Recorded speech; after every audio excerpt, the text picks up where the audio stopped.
This is me, stuck on a tricky desert trail in California, with a motorcycle weighing over 300 kilos. Then we came across this man who needed help, and of course we assisted him. All of this happened in the previous episode. We also had a terrible unexpected fall, but luckily, I'm okay. Then we arrived at a small town called Bombay Beach, where we met a character straight out of a movie, Manifest, and we camped with him.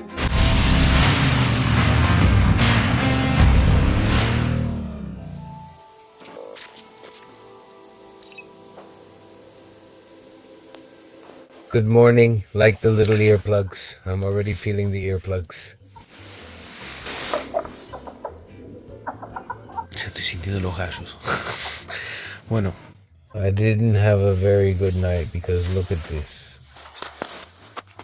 Literally completely on the ground, and this is really hard, the floor, really hard, really hard, really hard. So what I did was I laid my whole suit, the full suit underneath me to cushion it a bit.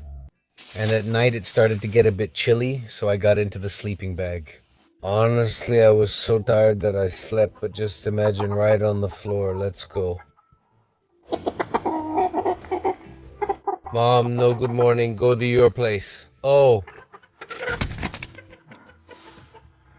No, the whole tent is starting to shake for me. Well, good morning. Let's wake up the roosters a bit here around the tent.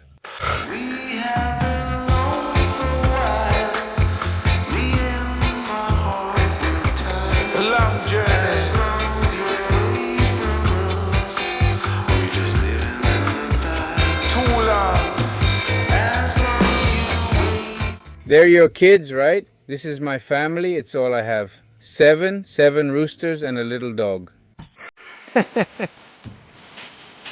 What?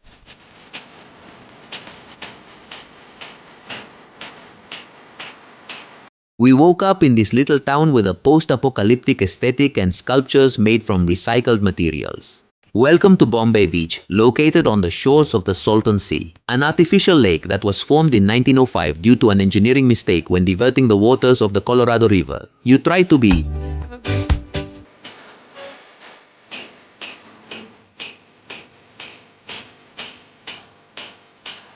Here, Manifest has like a kind of garden, right? You have a garden. Garden?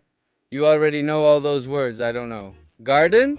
Is it farmer? Yeah. Plantation? Yes. Plantation. What do you have here? Garlic and onions, potatoes. Onion, potato, celery. I don't know how to say it in Spanish. Tomato. What's tomate? Here you have everything. It's like herbs. Everything is organized so the roosters don't get to it. And do you eat all this? Do you live off all this? I also ate the roosters, the chickens. How old are you, Manifest? Muchos más. I love you. But I feel 12, but actually it's a little more. How much? What number? Since the 70s. 50. 70s 52. Why? How do you know?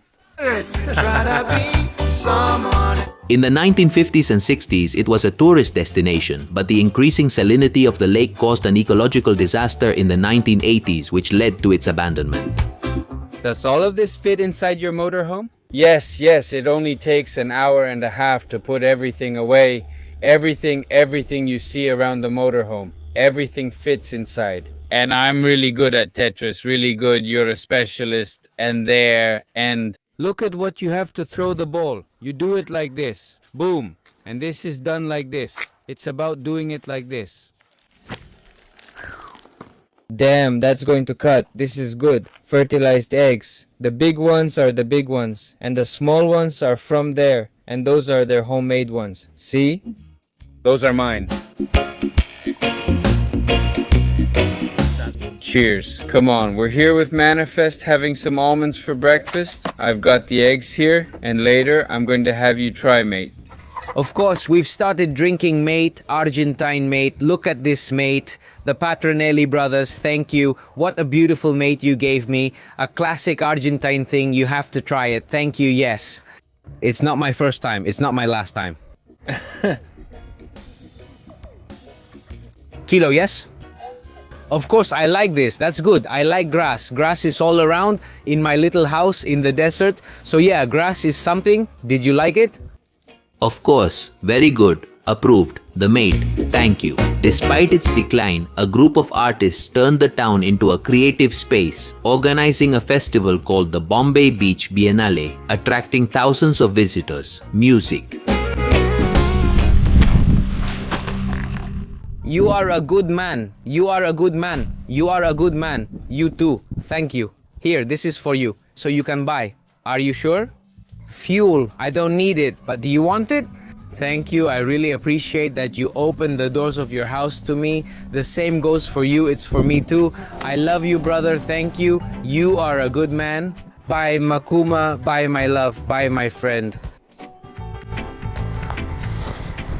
Thank you. Oh, how wonderful. These things about traveling give me so much pleasure. Did you see? When I say you have to go with the flow of the trip and let the road surprise you, well, these are exactly the kinds of things I mean. Look here at the motorhomes. It's full of motorhomes that have settled here, and well, they've decorated them as if they were houses.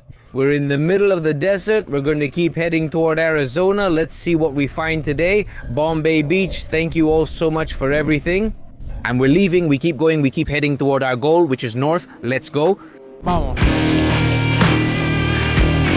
The journey is about having different experiences, and I assure you, we love that. What really surprises me is the number of freight trains all over the United States. Honestly, it's really impressive. And besides, they're extremely long. Each train easily has 100 cars, and the craziest thing is that they go by These must be passing by every hour and a half, maybe every hour or so, both going and coming back. I mean, it's a lot, honestly, especially since in Argentina, trains might pass by once in many places, like, I don't know how often, every 2 or 3 days, or once a day at most, but every hour? Wow, that really says something about the country in terms of consumption and everything else, right? Or how things move around. Well, I'm getting a bit bored of the asphalt. It's really long and very monotonous, and I'm seeing here on the map that there's a kind of road that goes off here. See? So here's the thing. This would save me a good stretch of several kilometers by going this way, going through here, and I'd end up on this road. I think the road is about 30 kilometers long, so I'm going to see where I can get in, like over there. But another thing I was looking at before, if you notice back here, where we were coming from, we were coming all the way through here. All of this red area is a military zone. I wanted to go from the blue point and cross over, but I couldn't. The only path I found is here, and it's really crazy. But you could hear the bombs from the military. I don't know, they must be doing some drills, and you could hear it all the time. Just now, boom, boom, it was intense. Well, Parkside Drive, we're going to go in here, I think. On top of that, it's only one lane. There must be a spot where they switch so you can pass. You can barely see a dirt road. Is it gonna send me here? There was one over there. It was kind of hidden. This is going to take us to the junction with the other road, and with that one, we'll be able to cross the mountain. I don't know if you remember, but in San Diego we changed Pantera's transmission and I put 2 or 3 more teeth on the back, which is the rear sprocket. I don't remember exactly. So it would be a little better, so it would have a bit more traction at low speeds and the first gear wouldn't be so long. Oh, we're going to end up in the crap. Here we go, let's go. Don't let it stall, don't let it stall. It's pretty wild. This is the desert.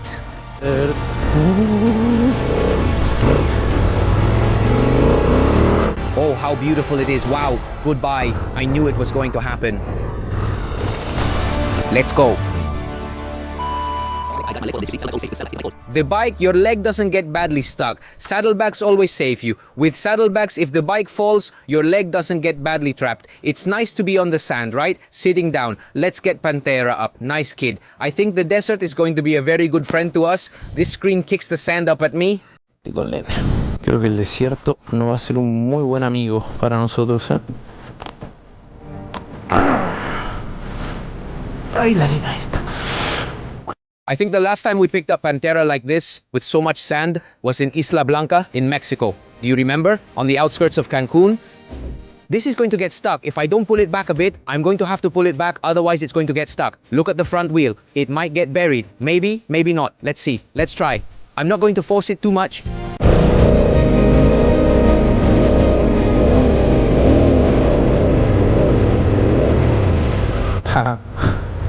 I won't force it. I got it stuck, but it wants to move. It's like...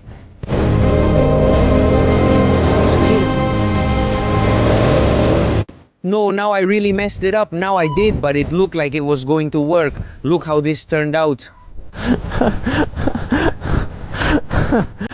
Oh, what an idiot, my God. Things you shouldn't do, guys. Let's see how this goes. So, I think I'm going to have to turn it. If I throw it that way, it'll be harder to lift. I'm going to throw it more to the other side, over there.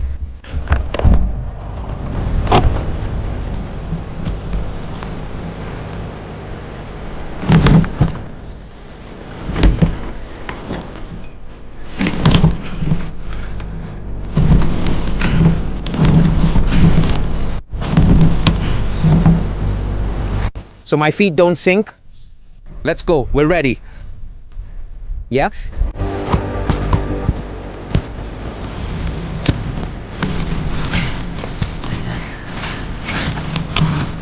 Ah. The pig is heavy.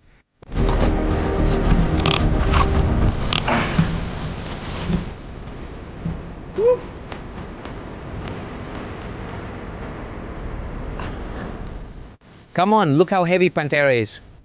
I'm going to take advantage of having this log. There it is.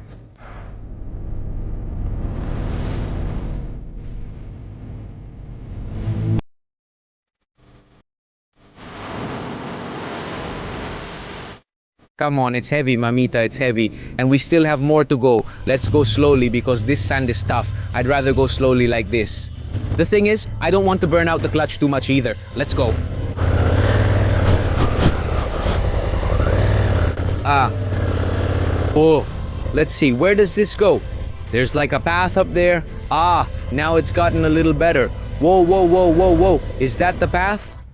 Yeah. Whoa, I hope there aren't any nails here. I'd freak out. Wow, what's this? That's crazy. Mija, what is this? A canal. Who would have thought there was a canal here, right?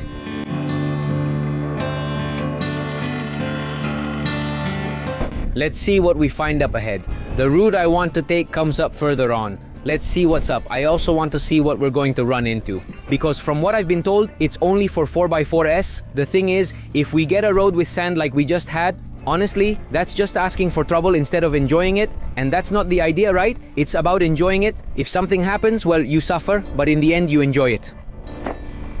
And it's 37 degrees here, so this route is just fantastic, really fantastic. Plus, it's quick, it's nice. It really reminds me of Mendoza, of the canals in Mendoza. There are a lot like this. Look at this part. It would be nice to come here with a lighter motorcycle. This aqueduct is the Coachella Canal. It transports water from the Colorado River for irrigation. It runs for 122 miles, which is about 196 kilometers. Its construction began in the 1930s. But it was interrupted by World War II. Work resumed and the canal began supplying water in the late 1940s. Look at how this turned out.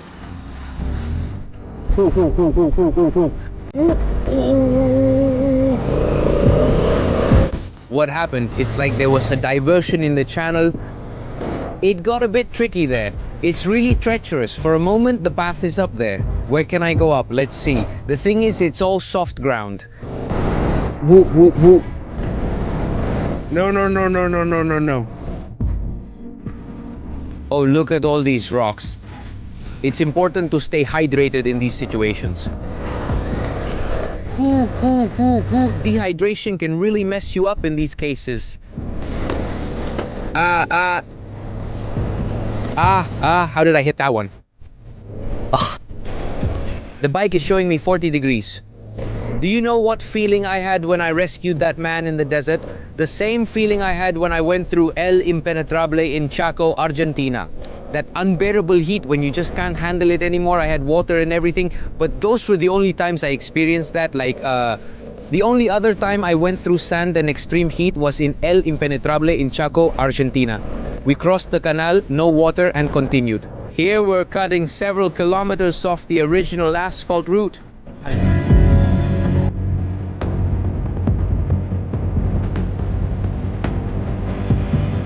Whoa, here. Wait, whoa, there's another barrier here. And where do we go now? Don't tell me it's closed. No. Wait, without the barrel.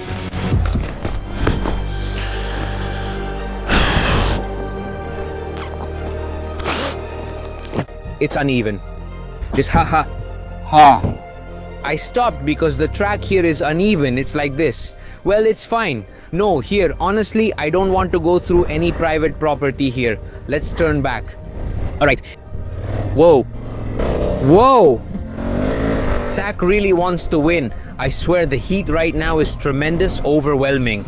So a lot of times what happens is that, of course, Pantera is so heavy that in many situations I get tired. I'll go back. It wasn't that far from when we crossed that channel. And then I head to the right, and well, I'm gonna have to get back on the pavement. There's no other way. There's no way to get through here. And unfortunately, because this road is great for going fast like this, just imagine we're going at 80, 85, 90 now, like this. So I love these roads. They're great for taking shortcuts. They're really awesome.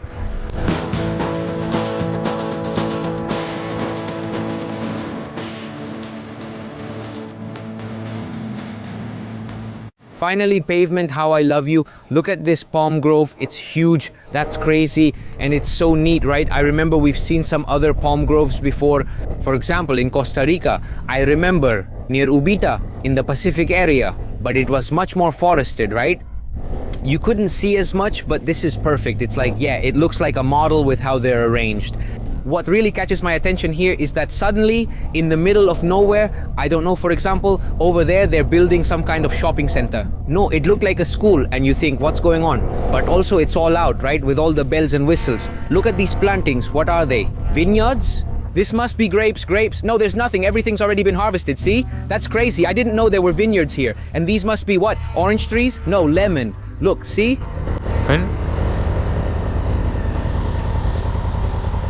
I'm not sure, but I touched it and it came off. Wow.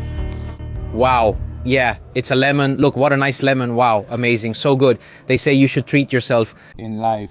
A little bit of water. Let's go with some lemons. I love lemon. Something important for those who don't know. Lemon can stain your skin in the sun. So always keep that in mind when you eat lemon or whatever. Wash your hands, okay? Touching lemon juice and then going out in the sun can stain your skin. I mention this because it happened to me once and I only realized the cause afterward. All right, down the hatch. What a great lemon. Look at this. For those saying I'm just dropping the box, it's all organic and nothing bad happens. It's actually full of lemons. In the city, you shouldn't throw banana peels on the ground, but in the countryside or on the road, it's okay since it's just on the ground. Nothing happens? That way, there's no trash, no papers. You don't throw away cardboard, plastics, those things. Yeah, I don't agree with that, and it really bothers me when I see it. So, enjoy. This is so good, this lemon. Literally finger-licking good. Let's go, we keep going. Look, it's called Glech Ranch. It seems like this is where the lemon people were. Look at how many hectares they have. Look at the train. There it is. Here it comes. It's carrying double-stacked containers. It has 2 locomotives in front. Look how beautiful these cultivated fields are. It's a pleasure traveling through such lovely, well-kept places. They're even harvesting over there.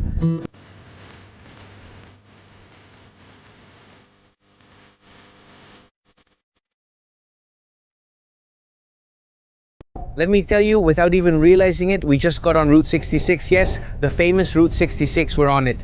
I didn't know it passed through here, so in the middle of all these roads, I went in and saw it says 66 Avenue, and I thought maybe it's more of a local route, right?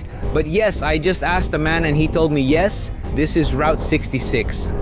So we're doing a stretch of Route 66, riding like this on Route 66. I'd say, Papo, haha, that's awesome.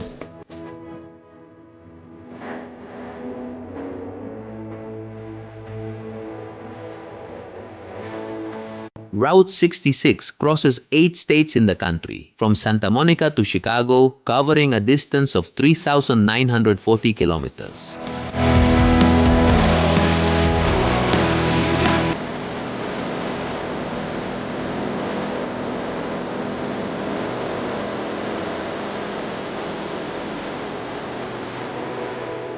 We leave Route 66 and here we're going to turn right and enter what would be the main highway because there are no more internal roads to keep going that way. We get on, I don't know if it's the Yama Interstate, but anyway, it's the highway where all the trucks and all the people are. So we're all heading north in a line. We're going to Laughlin, which I want to see. So I'll see you in Laughlin. Take me back to the riverside. If there's something that the US never lacks, it's endless highways, adding up to an approximate total of 6,830,000 kilometers, of which about 63% are paved, the rest are dirt roads.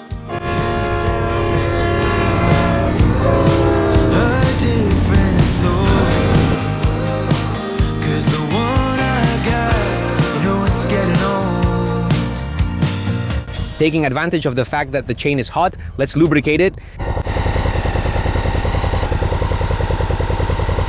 I'm getting absolutely everything dirty. At least we lubricated it well, because since we fell in the sand and everything you saw, damn, $6.80 a gallon? So expensive it is. The gas here in San Diego, Los Angeles, I was paying $5 and something. They told me it was the most expensive.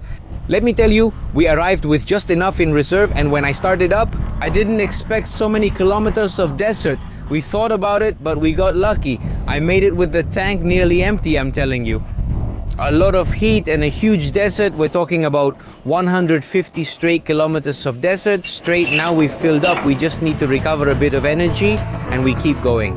There at the camp, he gave me 3 eggs from his chickens. Look, he boiled them for me, so. Very good. And I also have the meat. Since I was coming from behind, bringing a literal luxury. Lots of protein, lots of hydration and protein. The front camera kept losing power, so I'll replace all the batteries, especially with this desert. Good grief, do we have any left? I think there's about 120 kilometers to go. Well, that's how it is. Full tank, happy heart, batteries changed, happy cameras, full belly, happy heart, because I also ate, so everything's full. We're here, let's go, come on, come on. We have 78 miles left and we're almost there. See you at Laughlin.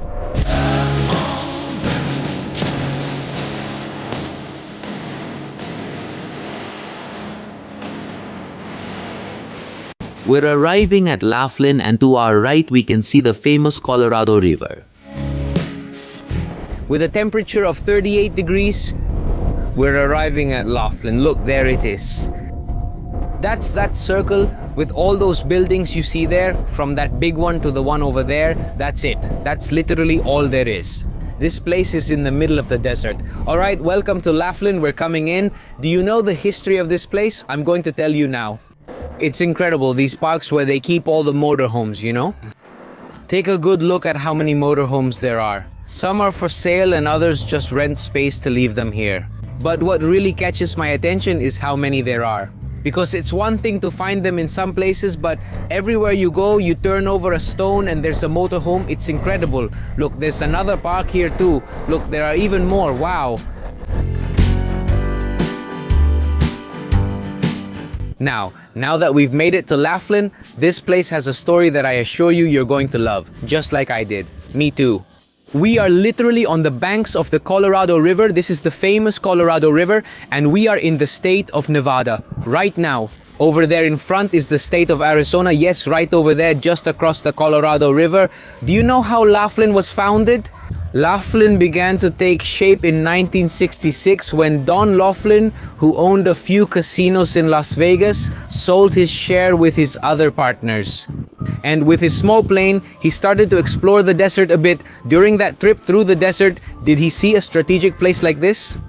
Yes, where it was on the banks of the Colorado River. And he said, well, it caught his attention, right? And he said, what a great place. Well, this is where he decided to live. And with his family, he built a very small hotel where in one room he slept with his family and in the other room he rented it out. And he also sold chicken for $2.50 fried chicken. Little by little, he started to bring in a bit of tourism. But the craziest thing about all this, as for gambling, in the state of Arizona, gambling is prohibited. Yes, so here he goes and says, I'm going to put in 1 or 2 slot machines. So he installs 2 slot machines. Here, where he kept them, many people from across the river would see and ask, who is this crazy guy? So people started crossing over by boat and would place a small bet. Boom, little by little this started to catch on. It started to get attention. Why is it called Laughlin? Because at one point they started bringing mail and correspondence. So the mailman asked, what should I put? I mean, what's the name of this place? So they ended up calling it Laughlin. The story is incredible. And well, from there, little by little, it started to grow and grow and grow until he built this amazing hotel we have here behind me, which is called Riverside. And well, then he started to expand all of Laughlin, and today there are approximately 9,000 inhabitants. You might say there are more, but it's not all tourism actually. And this place is a real stopover spot for going to the Grand Canyon. So the bridge we see over there, that bridge was built by Mr. Laughlin. So Mr. Laughlin, you were a visionary.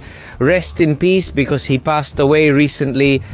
But anyway, it's incredible, honestly, what has been built here in the middle of the desert, just like a bunch of other cities all over the United States. Here in the desert, they've built in the middle of nowhere a beautiful story. We don't have to think the same way to celebrate and dance until the dawn. It's always been a puzzle, I guess. So let's break a little bread and remember what I said. Come on.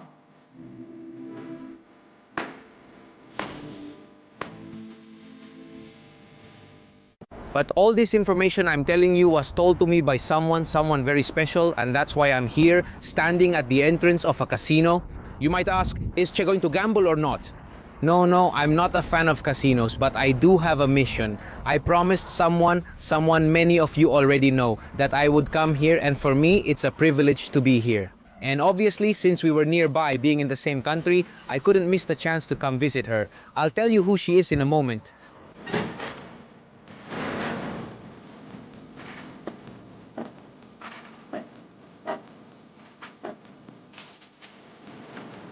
I'm sure many of you already know where I am. Look at what we have here. I can't believe it. I'm getting goosebumps.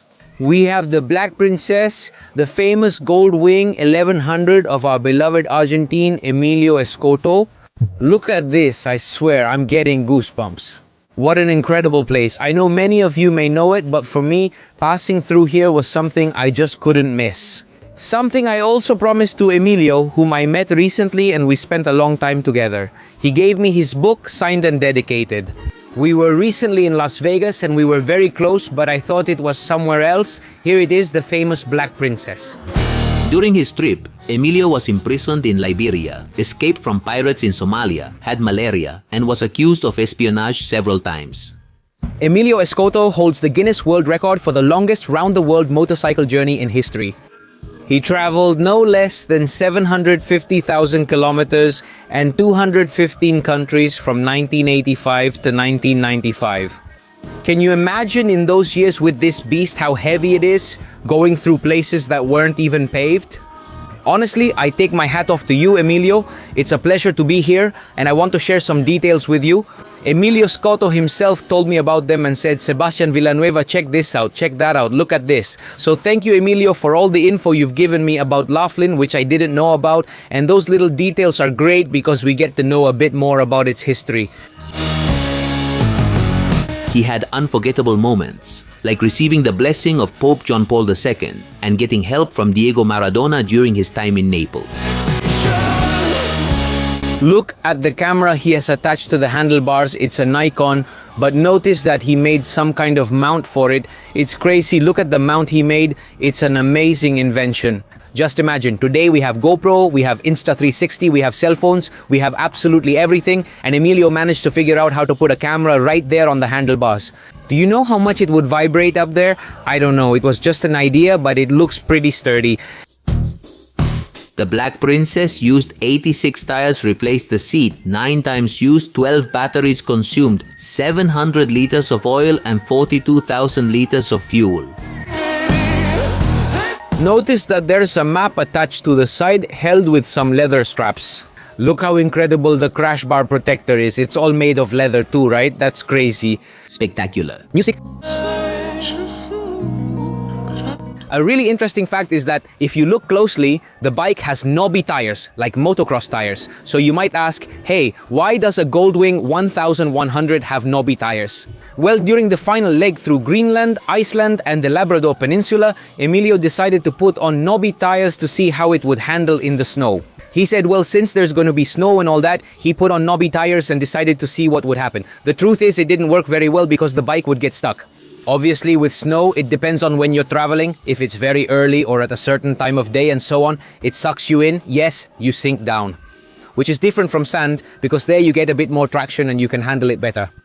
But well, that's the experience. And why it has knobby tires? Because Emilio did most of the trip with more road tires, right? The conventional, normal ones, let's say. Look, there are the photos. I don't know if you can see them. Look at the beautiful photos he took.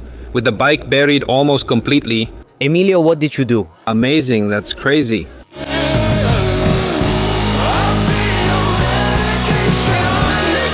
That map you see behind me is made of silk and was handmade by Filipino women.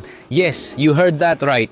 But the most amazing thing is that there are only 2 of these maps, just 2 copies. One is here. And do you know where the other one is? It was given as a gift to Soichiro Honda's wife. Because Soichiro Honda had passed away a year before they gave her that map. Soichiro Honda, for those who don't know him, is the founder of Honda, and well, it's an honor for him. Obviously, it's fitting that the Guinness World Record for the longest trip around the world was set with a Honda. Look at that helmet, it's amazing. It looks like it's from a movie scene. We have the full leather jacket. I like that they didn't even clean the dirt off. Look at that body.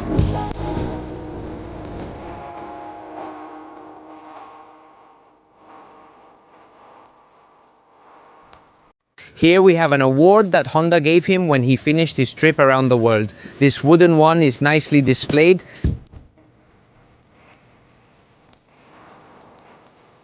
There's something I don't know if you've wondered about. Hey, when was the last time the bike was turned off? The bike was turned off in Catalonia no less than by President Jordi Pujol at that time. In Catalonia, he turned it off for the last time, and since then it was never started again. It spent a year, almost 2, traveling around Europe in different museums. And then, well, the United States proposed bringing it to this museum, which is very popular. They brought the Black Princess directly here. There's an interesting fact that not many people know. This motorcycle is for sale. It's owned by Emilio Scotto, but it's for sale for $4.5 million. There are so many stories behind this motorcycle, so many stories behind every detail. Honestly, it reminds me of Pantera when you look at it and say, hey, every mark tells a story. Like I always say, every fall tells a story and turns into an anecdote. And well, Emilio has thousands of those. Up there you can see Emilio and Monica Scotto, who is his wife, which is pretty crazy. When he began his journey, he left a girlfriend in Buenos Aires telling her, I'm traveling the world, see you, bye. Well, Monica waited for him and today they're happily married. So for those who say, hey, I don't travel because of this or that, that's love, that's love. I hope you enjoyed my time here. Honestly, there are hundreds and thousands of stories to tell you. But well, obviously my idea was to show you that the princess is here and a few details that aren't so well known. But well, for me, it's a pleasure to be here, and I want to thank Emilio for his good vibes, for informing me about so many things. And even today, he was sending me messages asking, hey, what time are you arriving? What time are you leaving? Worried like he was my dad. So Emilio, you're a great person. Thank you for leaving this legacy to all motorcyclists. You're truly amazing. Also, you were, and you will be an inspiration for so many, including myself, because I've been inspired by many of your videos. And today you've gifted me a signed copy of the book, and honestly, for me, that's worth its weight in gold. So I send you a big hug. Thank you. Thanks to Monica, your wife. You are both wonderful people. And well, as I always say, we keep on traveling. And to end the day, we came to a little town called Kingman, 33 miles from Laughlin.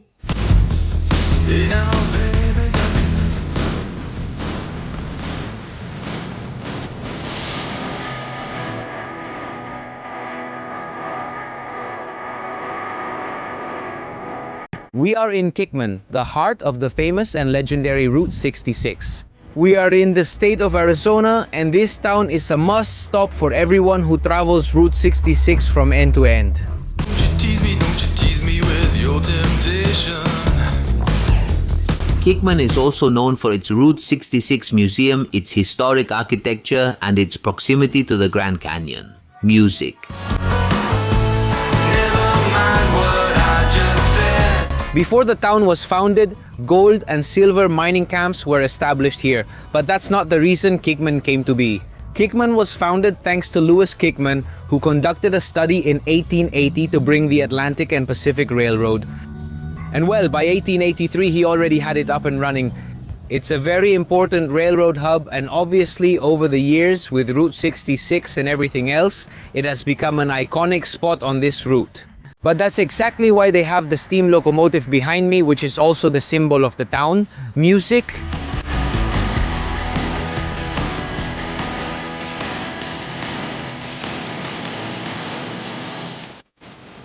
Do you realize how big this massive locomotive is? Look at these wheels. I mean, here I am standing next to the wheel. The height of this thing is incredible.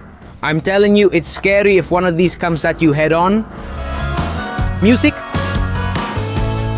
Let's go up. There are some stairs here. Let's go up and see what it's like inside. Look at this. Wow. Look at what this locomotive was. I mean, look at what it is, because it's still here. Look, what we have down there, that's a hatch where they would open it and put in more coal for the locomotive to work. Since this is steam powered, they needed to keep feeding the fire constantly so it would generate pressure and be able to pull. It's crazy to be in here, right? Music.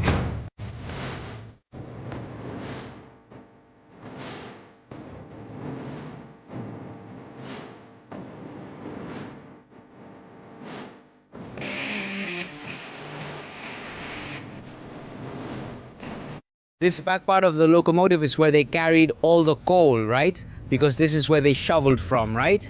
They took it out and passed it to the front part, which is where the locomotive needed to generate pressure. Something that really catches my attention are the springs. Look at the springs it has. What huge springs for the suspension, right? Nowadays, most trains generally have, I think, air suspension, and I don't know if there's any other component as well. But look at what the old school was like. The spring, music.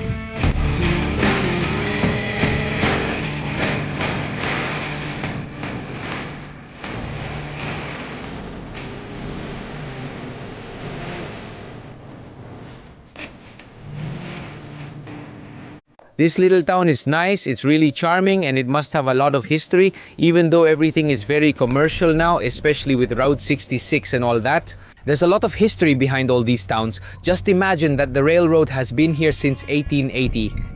Just imagine the history behind it, right? And there are many places in the town that were built, but many were not. So it really preserves the history and the essence of Route 66 and the history of the town and of the railroad too. Let's fill up. Music.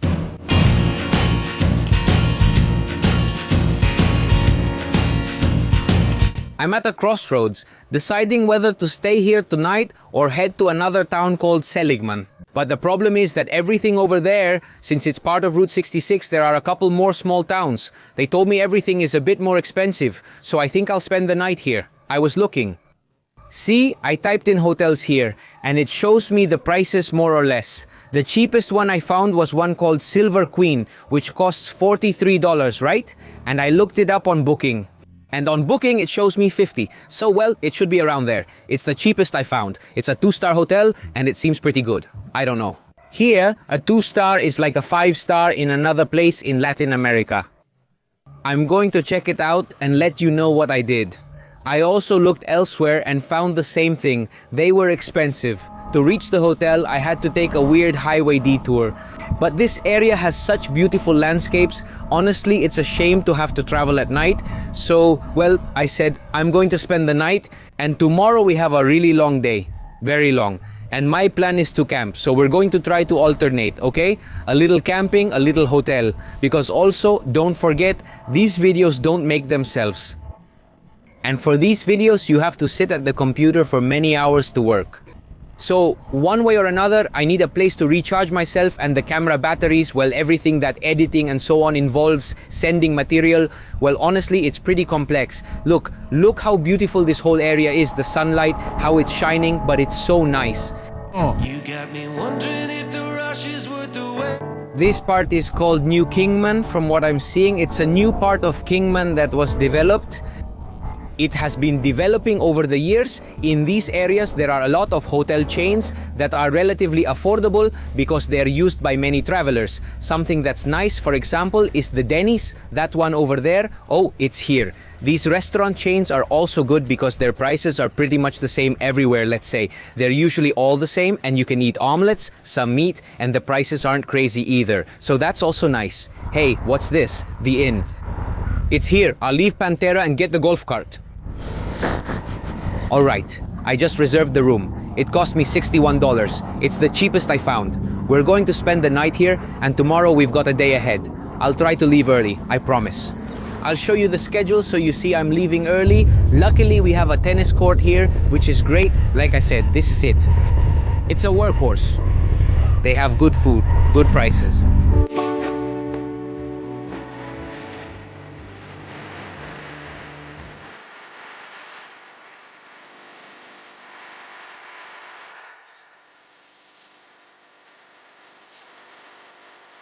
After a very long day on the road, we're going to rest. See you next Sunday. Thank you all for being here.